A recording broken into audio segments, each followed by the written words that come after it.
Bonjour, Dominique Lemay, représentant de la marque Pioneer en Montérégie-Est, plus précisément dans le coin d'Upton. Les gens me demandent souvent comment la sécheresse va affecter la deuxième coupe de foin. C'est une bonne question qu'il faut se poser puisque sur les fermes laitières, les coupes de foin sont importantes pour l'alimentation du troupeau. Plusieurs d'entre vous ont fait leur première coupe de foin en espérant avoir un bon rendement, mais aussi la possibilité de mettre du fumier ou encore du lisier. Depuis le début juin, les températures sont chaudes et un peu de précipitations ou seulement des averses qui ne touchent pas toutes les régions. Les points importants à se souvenir pour la luzerne lorsque les températures sont secs et humides pendant une grande période, c'est que celle-ci est une plante qui tolère bien la sécheresse. La luzerne est une plante qui possède une racine pivotante, profonde, qui lui permet d'aller chercher les éléments nutritifs en profondeur dans le sol. Lors d'une sécheresse, celle-ci va ralentir sa croissance végétative afin d'accélérer sa floraison. Une luzerne très stressée par la sécheresse restera en dormance jusqu'à la prochaine pluie, mais la couronne et les racines souterraines demeureront vivantes. Après une bonne pluie, de nouvelles tiges vont se former à partir de la couronne et des bourgeons à travers des plus anciennes. Une sécheresse n'est pas ressentie de la même façon dans tout le champ. Il y a tellement de variations dans un même champ. C'est pourquoi certaines sections du champ subiront plus de stress dû à la sécheresse, souvent en raison de la profondeur du sol, la composition du sol ou de la capacité globale de rétention d'eau. Les graminées, de leur côté, vont cesser de pousser plus tôt que la luzerne lorsqu'il y a des périodes de stress. Les fermes laitières ont besoin de fourrage pour alimenter leurs troupeaux. Une sécheresse prolongée affecte la croissance de vos champs de foin.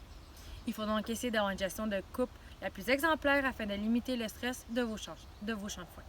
Il est préférable de laisser une période de repos de 4 semaines ou plus à la prairie afin qu'elle puisse faire ses réserves nutritives.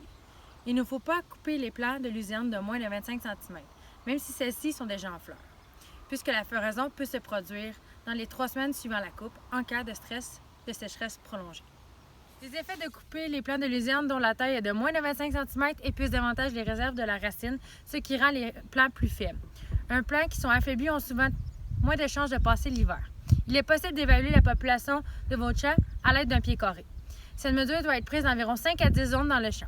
De plus, il est possible, à l'aide de l'application Granular, de faire le suivi de vos champs à l'aide de l'imagerie satellite. Comme la luzerne est plus courte cette année et que les températures sont secs et chauds, il y a donc davantage présence d'insectes ravageurs qui diminuent votre rendement. Les conditions sont donc idéales pour la cicadelle de la pomme de terre cette année, qui, elle, cause des brûlures sur les feuilles de luzerne. Les brûlures affectent les plants de luzerne jusqu'à 50 % du rendement. La sécheresse a aussi un effet marquant sur la qualité de la luzerne. La proportion de feuilles versus la tige est plus grande. Généralement, il est possible de remarquer une réduction de la fibre détergent neutre, MDF. Sans aucun doute, le rendement de la deuxième coupe a aussi été affecté par la sécheresse. De plus, il faut considérer les impacts des coupes suivantes. Une sécheresse prolongée a aussi un effet sur la croissance des plants, ce qui est retardé, dont la quatrième coupe peut être difficile à intégrer en raison de ralentissement de la croissance. Il est présentement le temps de discuter avec vos représentants, autant végétales que nutritionnistes, afin de s'assurer d'avoir suffisamment d'aliments pour le troupeau. Si ce n'est pas le cas, il faut analyser les options possibles qui se présentent à vous. Acheter des fourrages, augmenter la production d'ensilage de maïs, l'utilisation du produit ou l'utilisation de fourrage d'urgence. Il est important d'analyser les possibilités de remplacement de fourrage rapidement. L'ensilage de maïs est aussi une culture qui peut être affectée par la sécheresse. Pour l'instant, le maïs n'est pas encore dans sa période critique, mais il est difficile de prévoir la teneur en amidon. Les rendements d'ensilage de maïs devraient être affectés puisque les plants de maïs vont être un peu plus courts cette année. Il est un peu trop tôt, mais il faut prévoir les risques de mycotoxines ou les défis de fermentation afin de s'assurer de mettre toutes les chances de votre côté en s'assurant d'avoir un ensilage de qualité. L'ajout d'inoculants est une option intéressante à considérer pour obtenir un ensilage de qualité. Ils aident à garder les aliments frais, mais aussi à vous assurer d'une bonne conservation des nutriments. En conclusion, encore une fois cette année, ce n'est pas une année facile au niveau des fourrages. Il ne faut pas oublier que tout le travail qui est fait aujourd'hui a un effet sur vos prairies dans les années qui vont suivre.